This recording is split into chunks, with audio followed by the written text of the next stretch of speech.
I need to open my eyes and get my head out of my ass, which I did. Mm, And it was a learning moment because I was humbled at the same time. mm. And that was kind of the moment where I was like, holy shit, this isn't the Dennis Farrell podcast. Hey guys, this is Tempest from Wrestle Talk, and I'm reminding you to support Tom Talks Rubbish.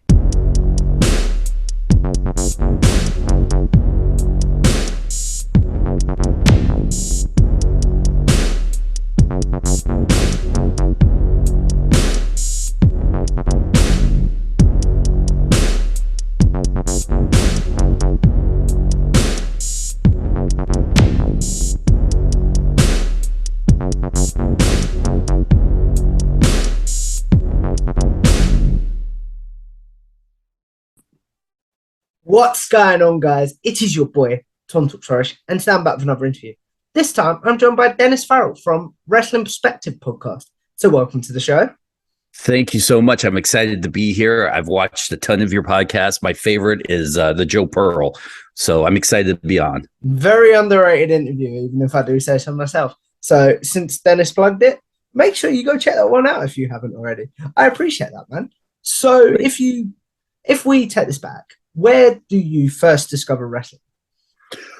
Oh, man. I'm 5, 6, 7 years old. I'm a kid. I grew up on NWA, WCW, TBS, that kind of era of wrestling. I liked the golden age. I was a WWF guy, Macho Man Hulk Hogan, of course, but I really cut my teeth on that whole horrible WCW stuff, the Black Scorpion that people always like to make fun of. That was kind of my era of wrestling right there.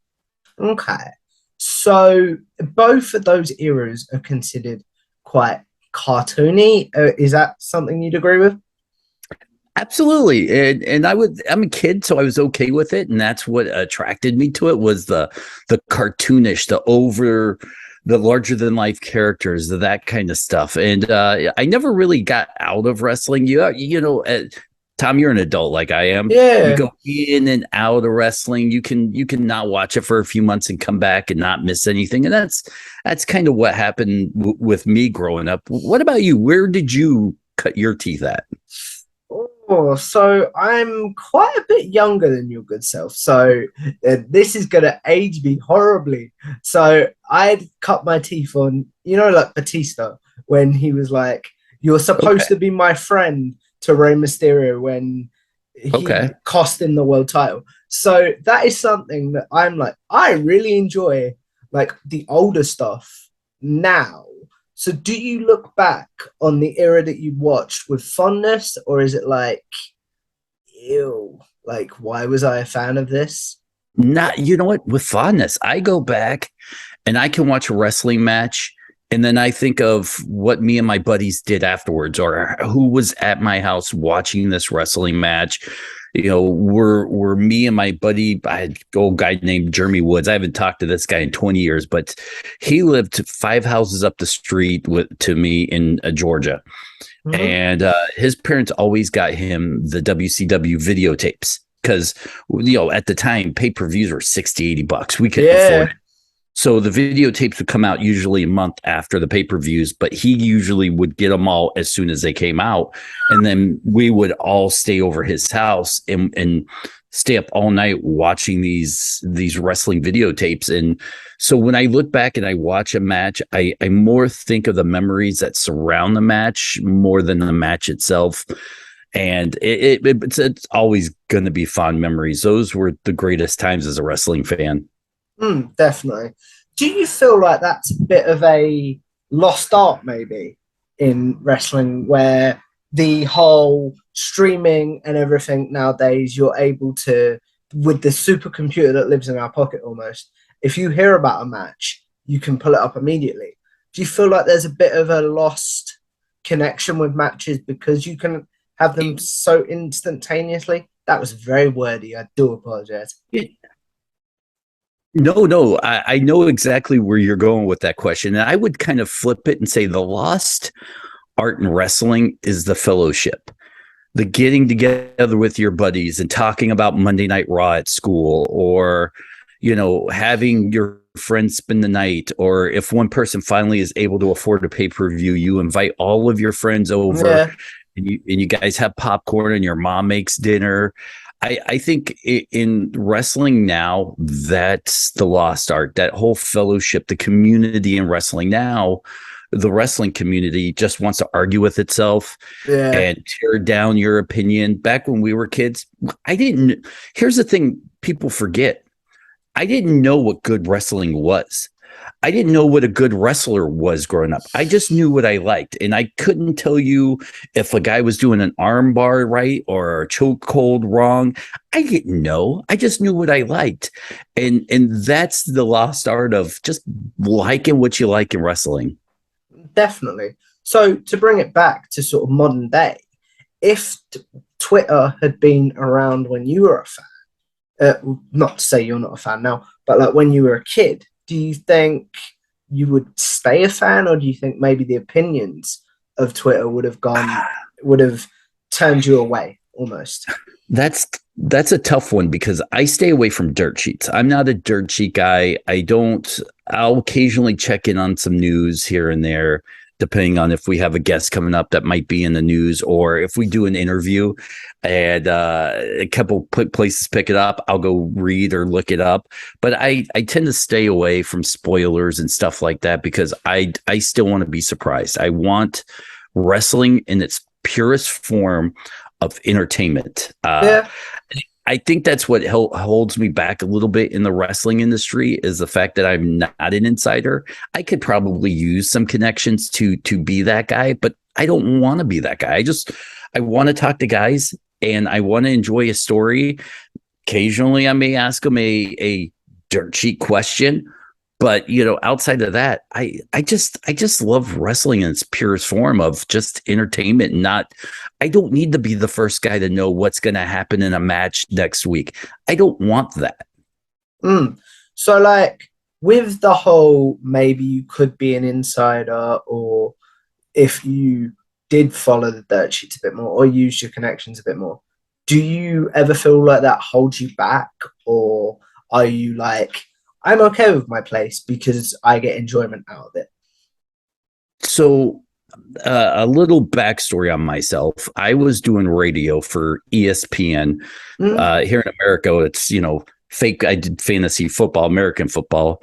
And I had a radio show. And then for the NFL, I did a pregame show for the Detroit Lions with one of the, I don't want to get too muddied in the waters of the sportsy stuff, but like I was at the top of at least the industry locally. And I just got burnt out. I didn't like going on and answering fantasy football questions. I love doing radio, and hopefully one day I'll get back into it. And I'd love to do it as a wrestling show, but I got burnt out and I just one day walked away from it. And it's a hobby. I have a real job, but it was always a hobby. And I just walked away from doing a radio show, which some days I still kick myself. Petey Williams was always one of my best friends. And I had tried to talk him a few times into doing a wrestling podcast. He wasn't interested at the time. He was fully retired, family and all that stuff. And then finally let's do one show. And if you like it, we'll do another. And then that's what happened. And then, from there have been many different co-hosts. What I will probably get into a little bit later. And the show has taken many different forms, but the form it is now with me and Lars Fredrickson from the band Rancid is probably the most fun I'm having. And it's stopped me from looking across the street and going, what's this guy doing? Why can't I be as popular as him? Why is my show not in the top 5? Although sometimes I wonder that, but it's not a driving factor as it used to be. The download numbers, who's watching, who's picking it up. It used to be a driving factor, and it took away from the fun of just being able to talk to these guys. And I don't know where you are, Tom, in your podcasting career, but I'm at the point now where I'll just put a show up and I'll forget about it. I'll walk away and I'll enjoy the conversation I had. And I don't care if it gets 100 downloads or 1,000 downloads. It is what it is. And it's helped me enjoy where I am now in the podcasting world as far as trying to chase being at the top. How about you? I'd say I'm sort of somewhere in the middle, if that makes any sense. Because like I'm slowly starting, because I've only been doing this for about 2 years, believe it or not, like consistently. And I'm like, yeah, sometimes I'll put up a show and I'll be like, yeah, I can leave that. I'm happy with it. And then other times I'll be like, I will sit and watch the numbers, which is not healthy. Like that is something that I have had to retrain my brain and be like, nah, don't do that again. But yeah, going back to what you were saying, I'm definitely at the point where it's like, if I enjoyed the show and 10 people watch it, sweet. Do you know what I mean? And how did you get into the podcast into podcasting? So this is a story I've told a few times on my channel, which do you know who Adam Pacitti is from Cultaholic? Yes, absolutely. So I was trying to figure out what my channel was because I was doing interviews with like friends of mine and stuff. And I just basically said like, I'll put this out into the universe. 10 people that if the universe lines up, I'd want to interview. At the time, wasn't very good with Zoom, wasn't very good with technology. We'll put it that way. Do you understand what I'm saying? Yeah, trust me, I'm old. I do. Yeah. So, and at this time, I didn't have many wrestling media followers, but somehow Adam Pacitti saw it. And he sends me a DM about an hour later being like, if you want to do it, I'll record it for you and send you over the footage. I was like, wow, like, thank you. Do you know what I mean? Like, yeah, absolutely. That was a big opportunity for me. And it's like, wow. So, yeah, but it feels so weird talking about myself. It's so weird for me. It's your channel. I want to learn about you as much as you want to learn about me. I know, man, but like, I suppose where I've had other people on and I'm like, I want to get their information. Do you know what I mean? I've got all day. We can make this a 2-day long podcast if we need to. Yeah. So let's sit back and get to know each other, my friend. Yeah, sounds good. So like, what was like you talked about wanting to convince Petey to do a show. What was the moment that you were like, gotcha? So that moment was he hadn't come back from wrestling. I think this was 2017, early 2017. And Jimmy Jacobs was still at the WWE, and Petey had gotten some free tickets to Monday Night Raw. And he's like, hey, you want to go to Monday Night Raw? I'm like, absolutely, let's go. So we're sitting there, and he's like, he's breaking down the matches. Like, if you ever get a chance to watch wrestling with a wrestler, even next time you go to a local show, I don't know how often time you go to local shows over there, but as much as I can, to be completely honest. Even people out there watching, this is a different experience. Go to the most popular local wrestler, the guy that you know knows stuff, and ask him to watch a wrestling match with you, any wrestling match, and listen to the way he breaks it down the match. Like, Petey knew the moves that were going to happen before they did it. And then he's like, oh, that guy's doing the headlock wrong. He should be facing the hard cam. This guy's, and I'm sitting there and I'm like, all right, Pete, you're starting to get suckered in. I almost have you hooked. And finally at the end, he's like, man, I had a blast. I missed wrestling. I'm like, do the podcast. I said, what you just did with me was a podcast. Come on. He's like, all right. And we did one, and then we did two. And then, a year later, we're interviewing all the, Impact TNA guys. And, it still is a crazy journey, but I miss having him on the podcast. It's not the same doing it without your best friend, but I still have fun with Lars, who that guy is amazing. So how do you connect with Lars then? So during COVID, it was myself and Petey. We brought on 2 Major League Baseball players who were wrestling fans. Ooh. And we were just talking wrestling at that point. We took a break from interviewing people. Then we brought on Darren McCarty, who's a 4-time Stanley Cup NHL champion. And I'm like, all right, let's start getting famous people on as guests who love wrestling. And I knew Lars was a big time wrestling fan. I slid into his DMs. I sent him a DM, never expecting him to ever reply. Isn't that experience so weird though? When you slide into someone's DM, like as we were talking about earlier, it's like the amount of people's DMs I've slid into and been like, nah, they won't get back to me. But I feel like so lucky. Is that a piece of advice you'd give to someone? Take your shot. Take your shot.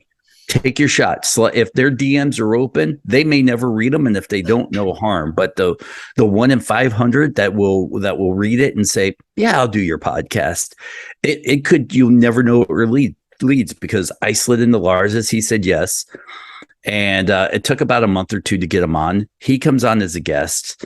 He sends me another DM. He's like, "Will you please call me?" I'm like, yeah, maybe he said something that he wanted me to delete. I thought. He's like, I want to be part of this podcast. This is it was an amazing experience. And I'm like, because like I said, Rancid, top 5 favorite. Like was that a pinch me moment for you? It was like, I was doing it with Petey. I was doing it with a guy named Jason Kindle, who's one of the best catchers in baseball, Dimitri Young, Darren McCarty. But it a little bit of my thunder was stolen, because when he came on, everybody was like, we love Rancid, you're my favorite guy.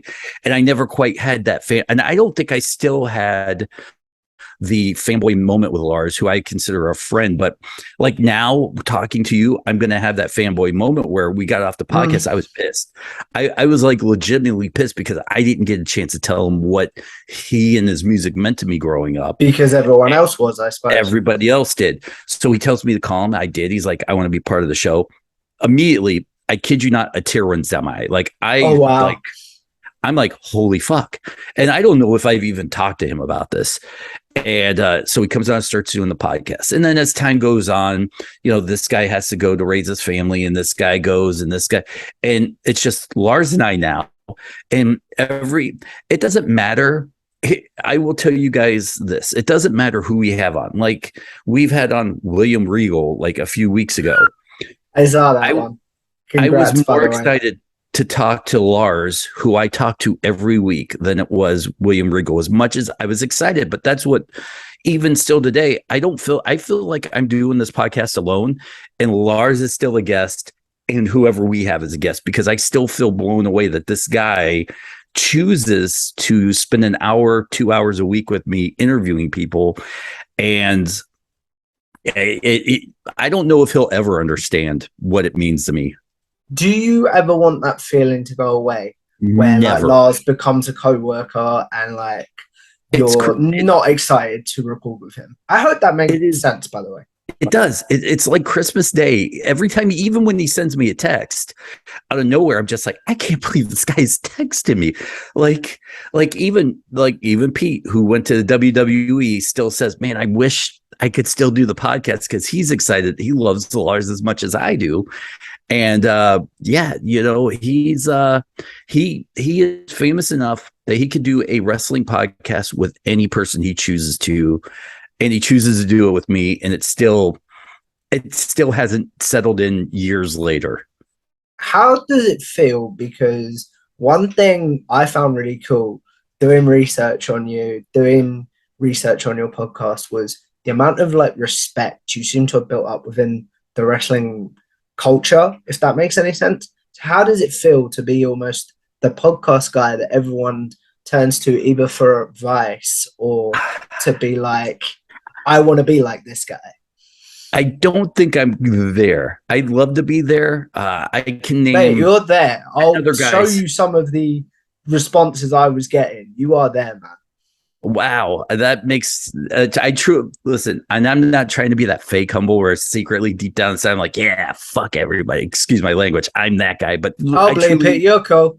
Okay. Well, then I'm going to say a ton more cuss. No, I truly don't feel like I'm there. There are a ton of other guys in the wrestling industry who's been at it longer than I have, who I look up to, and I wish I could be where they are. So that, and kind of like Adam did to you, I remember trying to start a fantasy football podcast, and I had no clue what I was doing. I never went to school for it. I just was bored in life and wanted a hobby and bought some equipment. And I always said, I'll help anybody who asks for it, no matter where I am. And because I've had people that shouldn't have helped me, but did. Yeah. I have had people that had no business replying to my DMs or an email, and they did. And they're, at least for fantasy football, there are famous people who still talk to me to this day that just, once again, I go, why is this guy talking to me?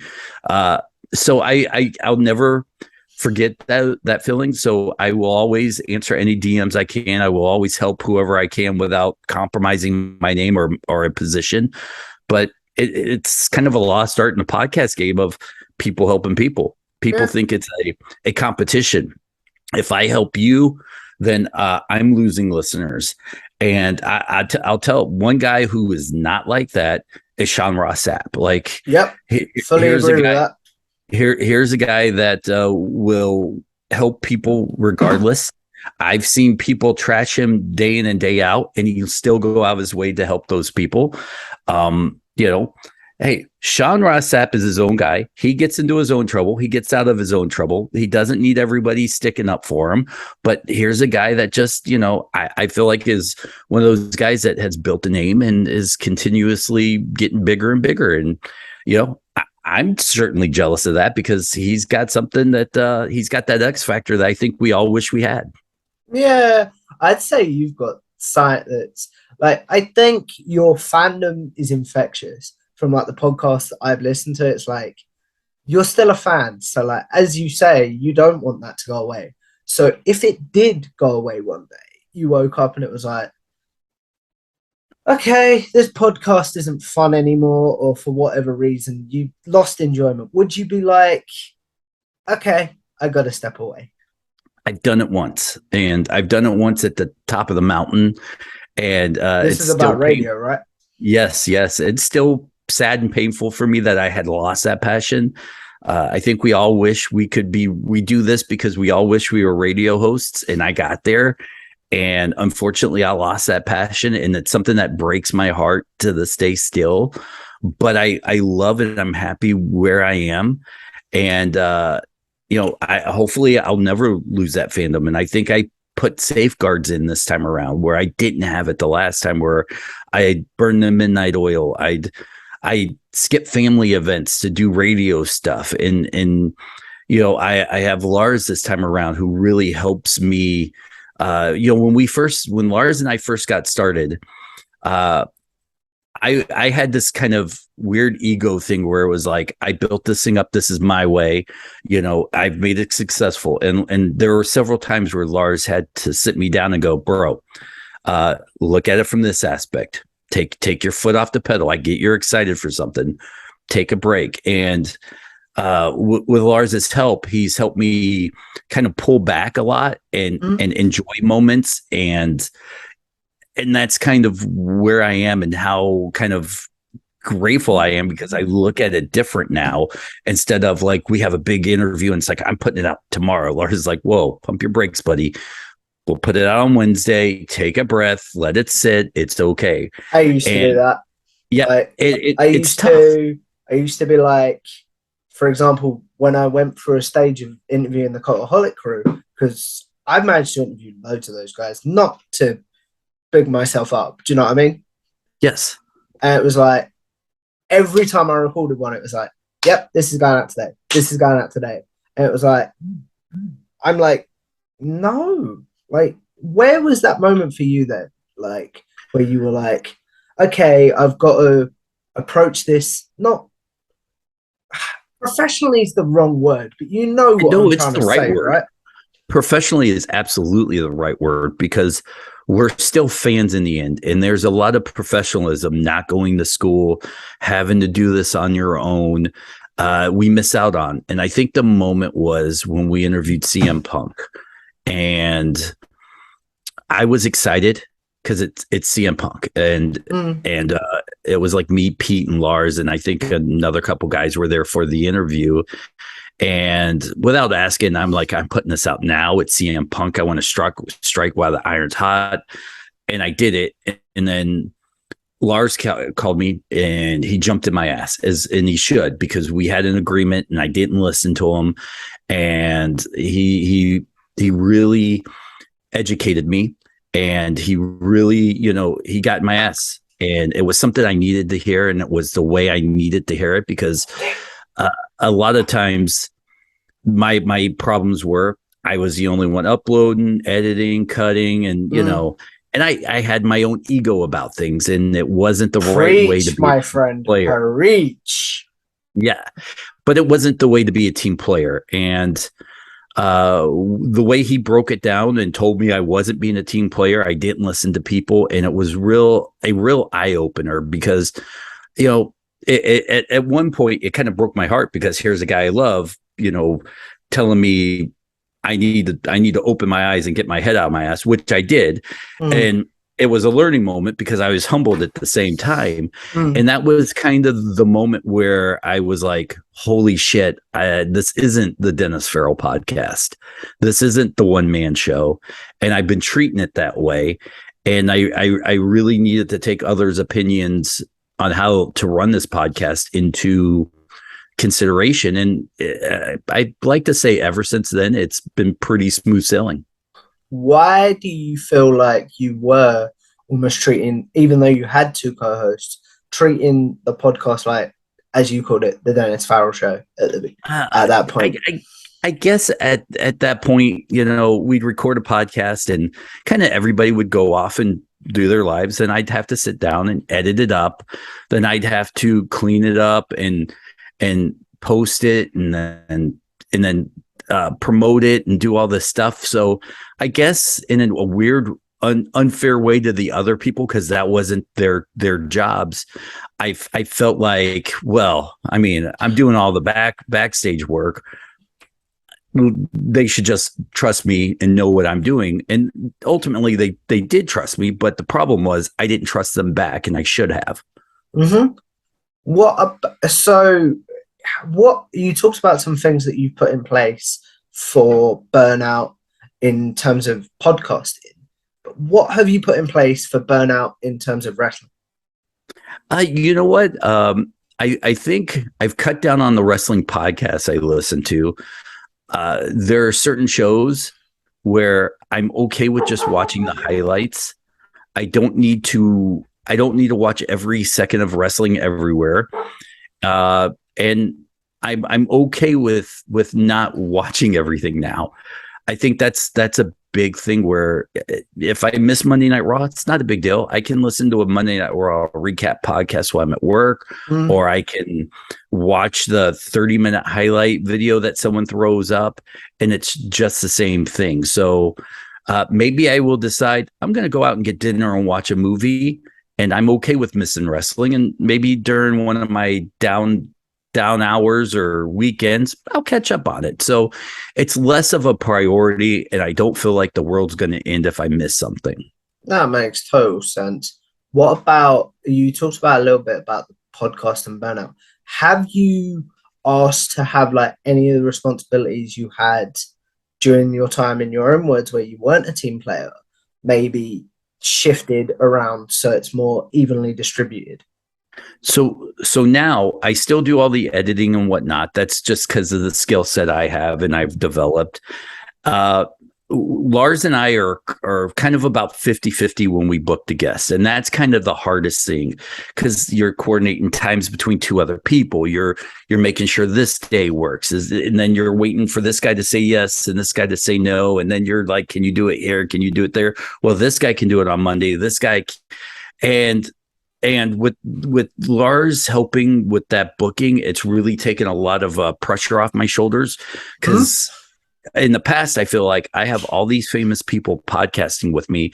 I have to keep delivering all these big guests every week to keep them interested and keep them wanting to do it with me, when that wasn't the case at all. And that was, once again, my fault. But yeah, Lars helping booking the podcast really has helped a lot.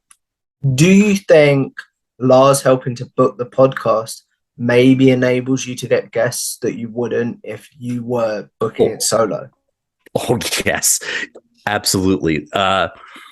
There are, I would say, most of the big guests we get are because of Lars. Occasionally, I will be able to get one via email or a DM, and then I'm like, dude, you'll never guess it, because I still get excited. Like, we've got a couple guys coming up. I don't know when this podcast will go up, but I'll spoil a couple. A couple of Monday, not this Monday coming. The Monday after, I think. By the way, the people that are watching right now, it's the Monday now. So don't worry, guys. You're not going to miss a thing. I like, we're setting up an interview with like Chavo Guerrero and Barry Windham.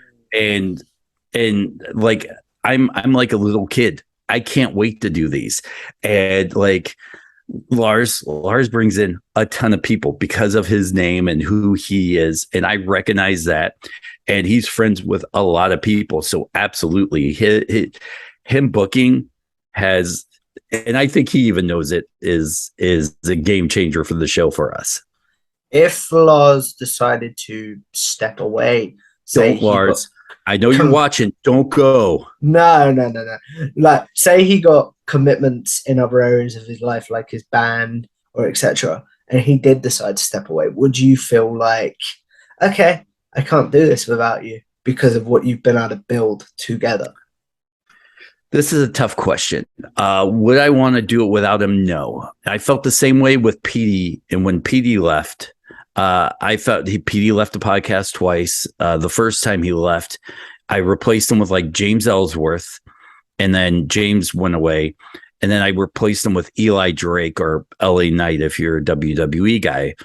And then at that point, I started going through divorce, and I had to step away from the podcast for a little bit. So I've had people I didn't want to step away before. And I've been lucky enough to find other people to step in and help maintain the podcast. I hope Lars is my forever co-host. As weird as that sounds. And one day people I totally understand what you mean. But if he steps away, I'll probably take a break for a little bit, reevaluate, and figure out if I can find someone to replace Lars. I don't want to, but I do like talking to wrestlers. And I do like doing wrestling podcasts, and having a co-host is fun sometimes. And most of the time with Lars, all the time. So I don't want to. And, I envision the day where Lars will walk away. He's in a different part of his life right now than I am. And he's got a ton of rock star commitments. And I hope he never goes. And I hope we can figure it out and keep doing it in his free time. But if that day happens, it happens. And I will cry a little tear, but we'll keep moving on.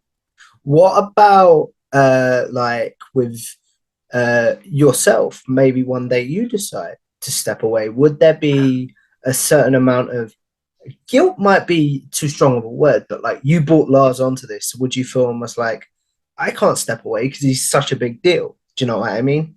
I would never step away while he still wants to do the podcast, because doing it with him each week is still, once again, like Christmas Day. And there are a lot of times where it doesn't matter who we're interviewing. I just show up to hang out with Lars for an hour. And I know a lot of people say that about their co-host, but I truly mean it. There have been some guests where I don't really care about talking to. I just care about listening to Lars talk to somebody, because that's just as entertaining for me. And there are podcasts where you can just see me, zoning out and just listening to the two guys talk, because I'm just as much of a fan as I was a host of that show. Yeah. So one thing I am curious to talk about is like it being a 3-person podcast at times.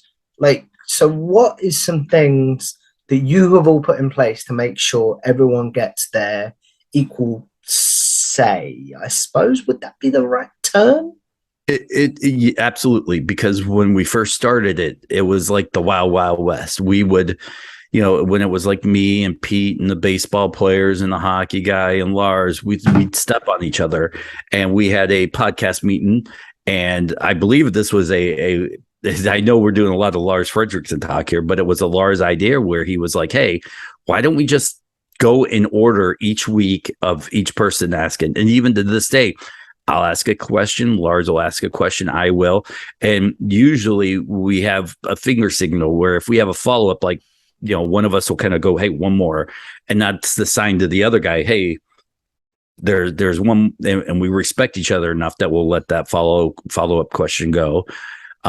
So I think that's really the only thing that we have in place where we make sure we get the equal times.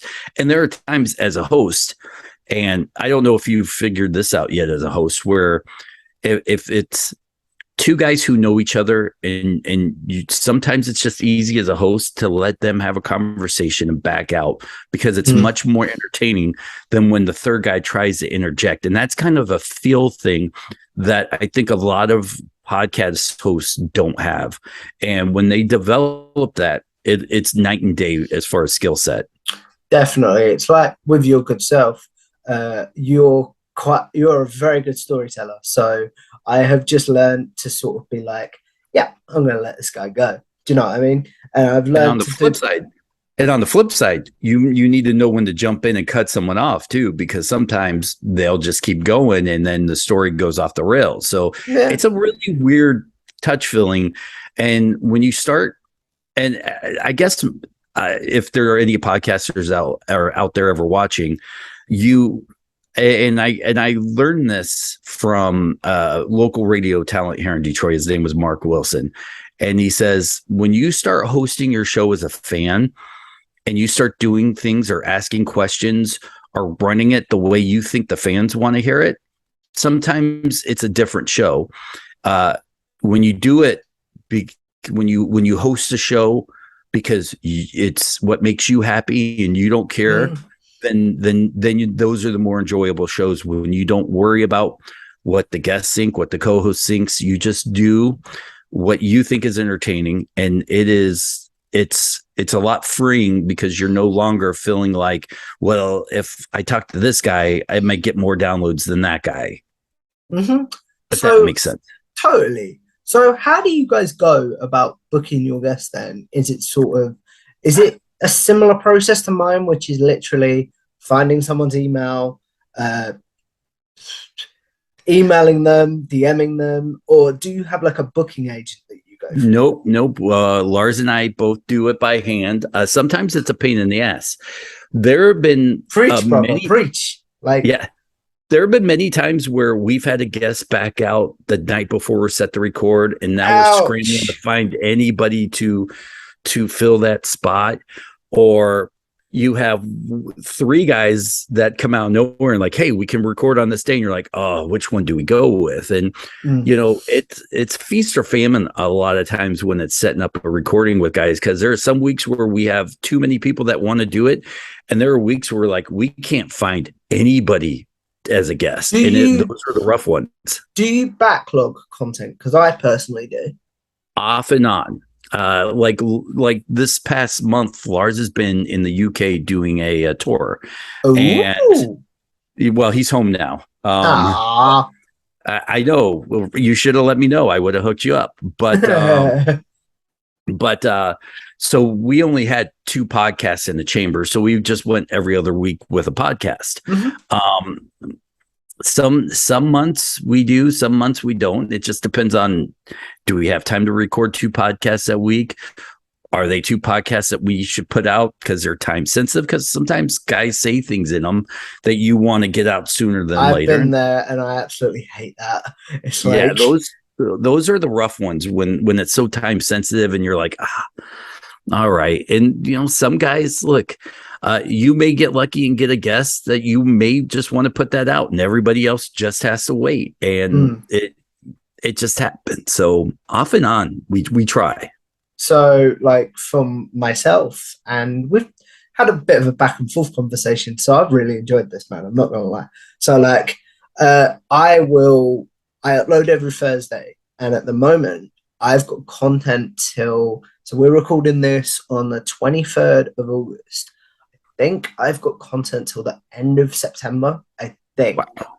That is just because, like your good self, I've had a train of yeses. So what do you do? Like, say you've got one podcast in the chamber, as you said, but every email you send is like, no, no, or not reading, or do you know what I mean? Like, you're not getting Yes. responses. So what do you do in that situation where you haven't got a guest? Will you and Lars just sort of shoot the proverbial, for lack of a better phrase? We used to. We'd go, hey, this week let's just talk wrestling with each other. Now we know enough people between the both of us where we'll have a repeat guest on that we know will say yes. Thank God it's been several months. But there have been a couple times where we've had a lot of I can do it this week and not this week, and 1 week we run heavy, 1 week we don't. And so we'll just be like, hey, we know this guy will say yes. Let's email him and we'll just have him on for the 9th time. And that's kind of how we do it. Fair enough. You talked about having someone on for the 9th time there. Who is your most recurring guest? It's been a while since we've had to do it. And we haven't had him on in probably about a year. I'd say maybe a Sammy Callahan. He's always been one of my favorite interviews out there. This is a tough one. I think in the early days it might have been Tommy Dreamer. He's another guy that will never tell us no, and we try not to lean too heavy on him. Boy, it's tough. I think we could. Those kind of guys, probably a ton of those guys. Chris Sabin is another guy that we could probably have on anytime we want. He's another good friend of mine. I met him through PD. I mean, I'd have to almost kind of go through and look. Eddie Edwards, he's done it multiple times, and he's always a great interview guest. Who is the person that you're like, that you've maybe reached out to multiple times and got a not right now, etc., and then you're like still holding out hope for? Up until Monday, I was still holding out hope. A couple of Mondays ago now, Johnny Gargano was. Ooh. Yeah, he was one of those guys. He's like, you know what? Maybe next week. Oh, the kid's cranky. I think we know now. We know why now. Well, yeah, and it's been several months we've been trying to book him, and we've come close. And that's now the one that got it away from me. That's the one interview. And Johnny, if you ever watch this, man, you're breaking my heart, buddy. You broke my heart. Chris Van Vliet for me. Yeah, is he that? He's that guy. He's the one that either. And this isn't me trying to shoot or like speak badly. He just is such a busy guy. He either doesn't respond to an email or I'll get a "I'm really busy right now" response. Chris, do you know what I mean? Chris, once again, if you're watching this, do this guy's podcast, man. That's Bush League. I know you're busy. Carve out an hour. Give this guy some time. Hey, I want you to tag Chris in this and then tell him you'll never believe what Dennis said about you. Because by the way, Chris is one of the most amazing, nicest guys in the industry. And I'm only busting his balls, but Chris, you got to do the guy's podcast. Come on, buddy. Come on.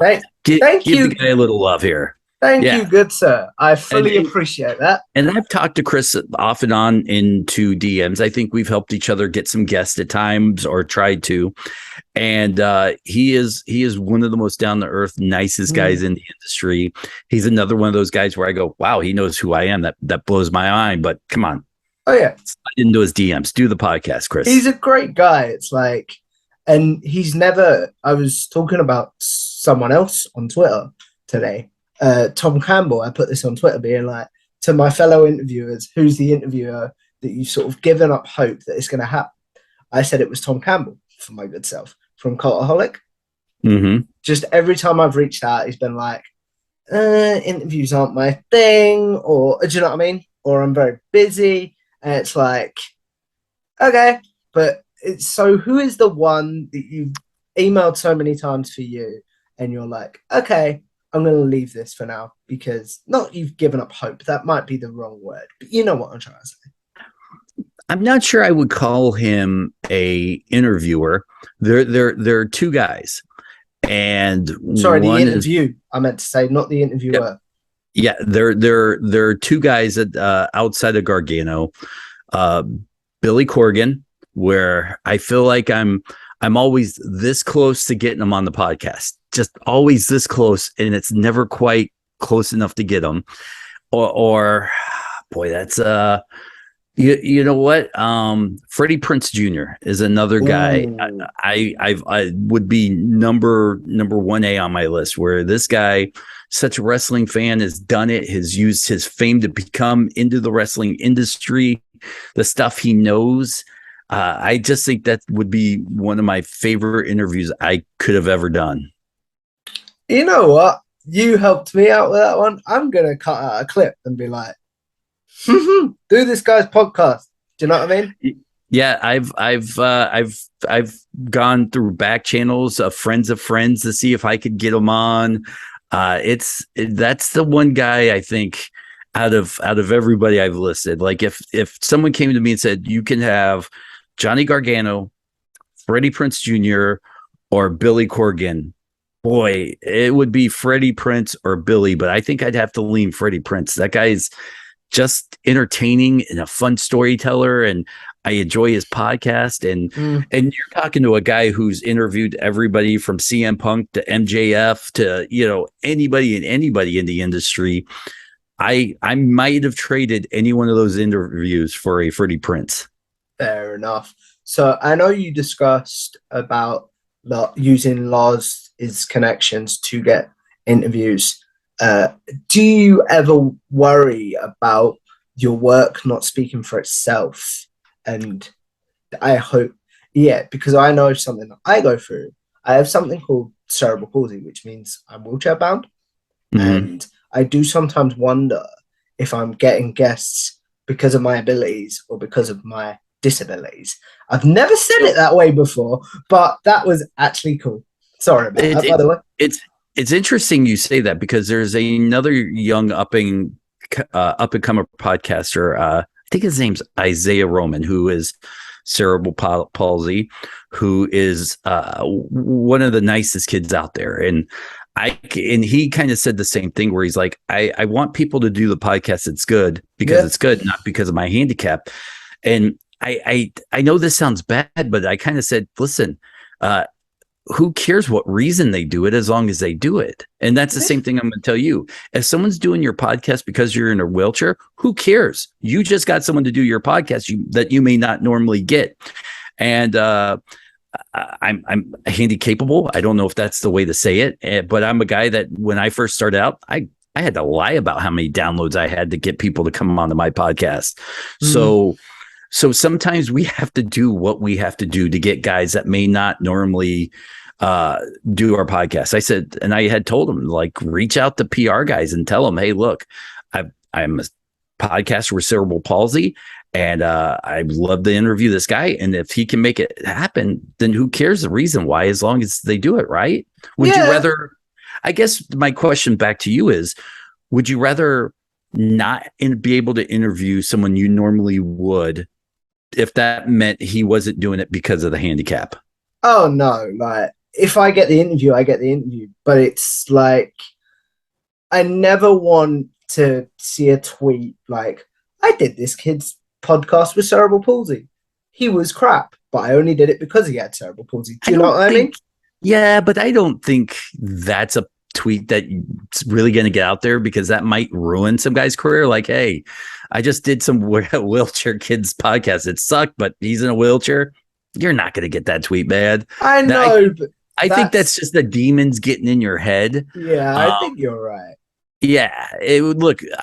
I still fight with that all the time. I'm a guy who's had famous people as co-hosts, and I get a lot of times people, and I still get a lot of emails where I'm like, hey, I do a podcast with Lars, and would you do it? He's like, oh, I love Lars. Who are you? And sometimes it kind of that stabs a little bit, but it's like, but I'm gonna do it either way. Yeah, but absolutely.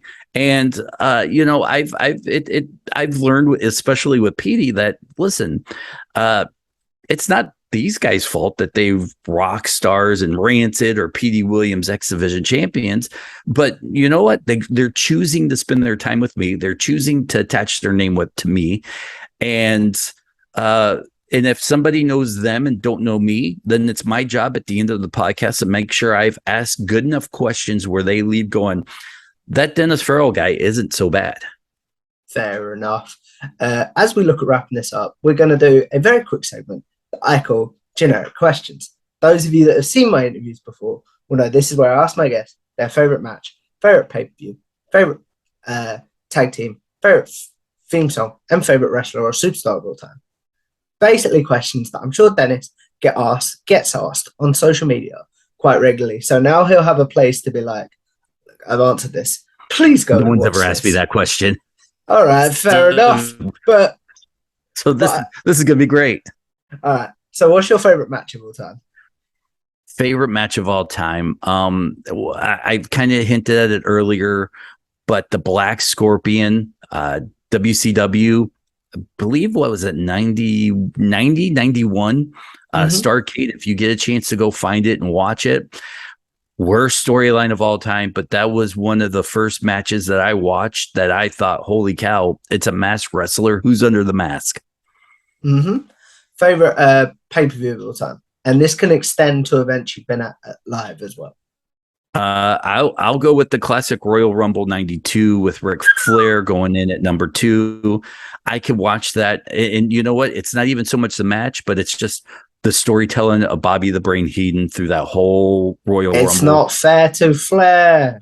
Yes, and if anybody ever is looking for something that will change the way you watch wrestling, it's that Royal Rumble. Why do you think that changes the way you watch wrestling? It was different from that age and that time. You had a WCW guy going over, and at that time, was he the legit world champion? Is he not? And once again, Bobby the Brain Heenan, the storytelling through that whole match was never dull. There was not a lull in what he was doing.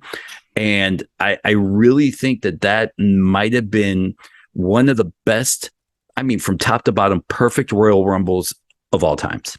Fair enough. So then what about favorite tag team of all time? I will say this, the asterisk, because everybody always has to say a classic one. I will say, of course, the Steiner brothers, but FTR right now, if they can keep this up for another couple of years, those guys will surpass the Steiner brothers in my book. The one guys, in my opinion, that won't be lured by the Triple H era, in my personal opinion, I think they might be AEW lifers. If not AEW, at least indie talent lifers. But you know, money's money, and you got to pay the bills, and sometimes you can't pay it off of smiles and what have you. Yeah. What about, and then favorite wrestler's theme of all time? This is another tough one because you've got so many great ones from, Stone Cold to The Rock. I will say this, and I will say it because I'm not an Undertaker guy. He was never one of my top favorite wrestlers through any, I guess, category you throw him in, from whether he was a biker. I don't know. I'm blanking on the word biker, the dead man, reborn, whatever. Never one of my top favorite wrestlers, but I was at a live event. It was when I think John Cena was trying to talk the Undertaker into coming out of retirement to wrestle him, and he wasn't getting an answer. And Cena was in the middle of a ring here in Detroit, Michigan, USA, and the dead man's music hit, and even I popped. I jumped up. I'm like, yes, and I don't even like the Undertaker. I'm like, yes. And he never came out. It was just one of those swerves. But that dong, I'm going to have to put that up there. I would put that up there, but I'm a massive Taker guy, so I would definitely put that up there. What about favorite wrestler of all time? Favorite wrestler?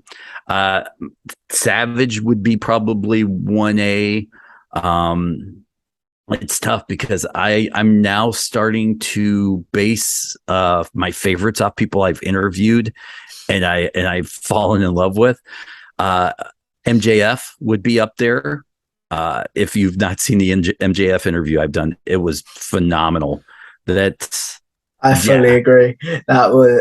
It's between you and Chris Van Vliet for 2 interviews with MJF that I really enjoy. But I think yours slightly tips the scale in my personal opinion. only because I'm here. If Chris were to do this podcast, you would have picked his over mine. See, Chris, you missed out. I've got Chris, come take that from me now. Anyway, anyway. Yes, I'd have to say Savage maybe would be up there. Kurt Angle, how he broke his body for the industry. I don't know. It's almost like the older you get, I am no longer a fan of just one sports team. I just love the sport, especially whether it's soccer, or football, or whatever. I stopped loving one team and I just like watching everything. And now with wrestling, I just love it all. I good wrestling, bad wrestling, any kind of wrestling. I don't know how much time I have on earth, but I want to watch as much wrestling as I can until it's over. To be honest, my friend, I think that's a very beautiful way to end this podcast. So the question I end all my interviews on is with YouTube, with podcasting, with social media in general. We're all sort of going to live forever in some sort of weird way. So what is one podcast or YouTube video from your good self that you want the good people to check out to know your body of work? And then what is one that you're like, if you could avoid that, I would very much appreciate it. Man, this is, what, from its is that like asking your favorite children?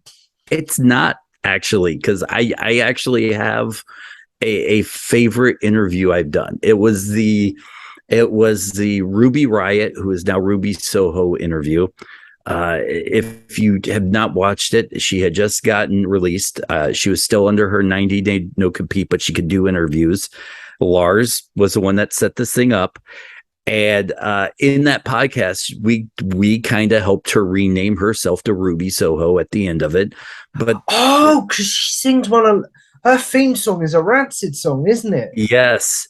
Yeah. That was the podcast. If you get a chance to go back and watch that podcast, talking to somebody who had just gotten released and is scared and just bought a house. And then at the end where, we played a game of, and we kind of emailed her ahead of time and she didn't know what her suggestions were, but we were like, hey, do you mind if we just play a game where we try to come up with your new indie name? She's like, absolutely. And at the end of the podcast, we're like, hey, my suggestion was going to be Ruby Ramone because she loved the Ramones.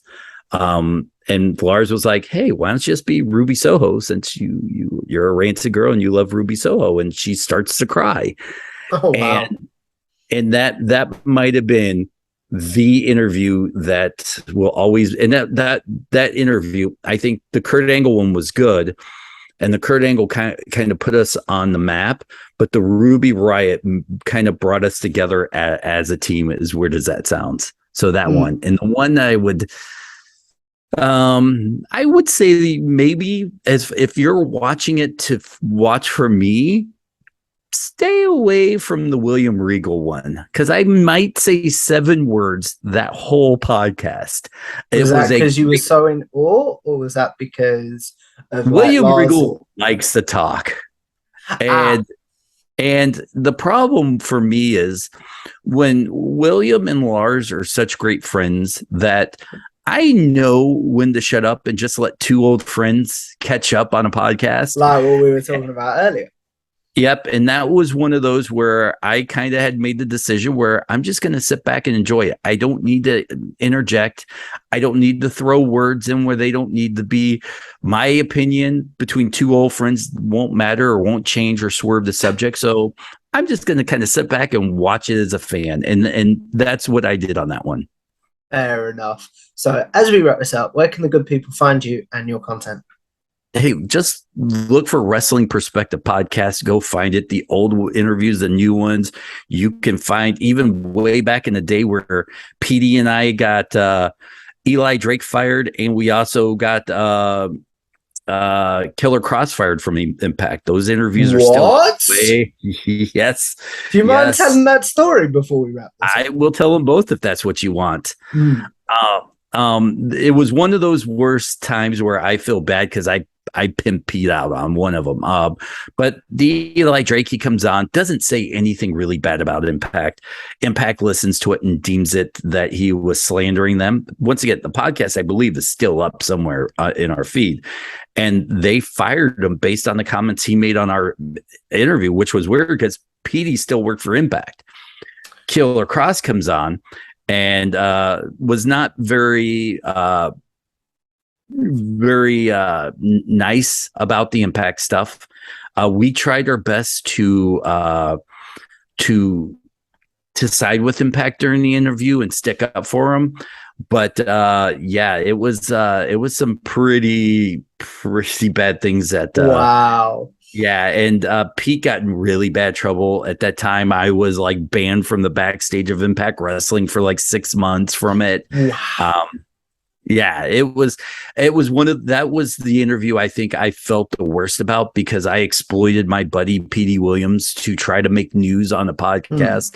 And that was that moment where I realized that's not what I want to do. I don't want to get people on and exploit them or try to get news stories out of them. So that was the interview that changed the way I interview people because I went from trying to make news to just, you know what? I've got a guy that would never talk to me in real life.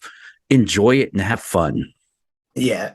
Is that your piece of advice for prospective podcasters? Because that's a piece of advice that I'd give. You know what? The only advice I have is, and look, I whether you want to be the dirt sheet guy, whether you want to be the cool, fun interview guy, I'm not here to judge. There are many different ways into wrestling podcast stardom. Whatever way you get to do it, great. I'm not going to judge you. Whether there are people out there that everybody hates because of the way they do their podcast, and that's their way. And I will never hate on anybody for doing things their own way. But my only advice to people is do what's fun to you. Don't start a podcast and do it based on what you think people want to listen to. Don't do it and go, well, if I ask this question, people will be mad. Do it the way you want. Dude, it's your podcast. You're the one that has to live with the content every single day. Get out there, have fun, and do it your way. And don't let whether 1 download or 100 downloads dictate the way you do something that's yours. I fully agree with all of that. So I know I asked you before we went on a little bit longer, but where can the good people find you and your content, Dennis? Just look up Wrestling Perspective Podcast. We're everywhere everybody gets podcasts, and we're happy for everybody that subscribes. We're on Fight TV. That's where most of the people watch us. But we've got a little YouTube channel that we just started a little while ago that we're trying to grow. So, throw us a subscribe. We'll never do a Patreon. We'll never have ads. Lars and I have decided long ago that this is something we're doing for fun and that we're not ever going to ask anybody for money. Fair enough. So if you guys like this video, make sure you like, share, and subscribe to Tom Talks Irish. Follow me on Twitter at Tom Talks Irish. Follow bodyslam.net wherever you get your podcasts and on YouTube for my show with Cassidy Haynes, the Wrestle Watch Podcast, and on Twitter Love as well. Cassidy. And follow the Wrestle Watch Pod to help us pick our match every week. He is such a great guy. And I will see you guys in the next one. Goodbye.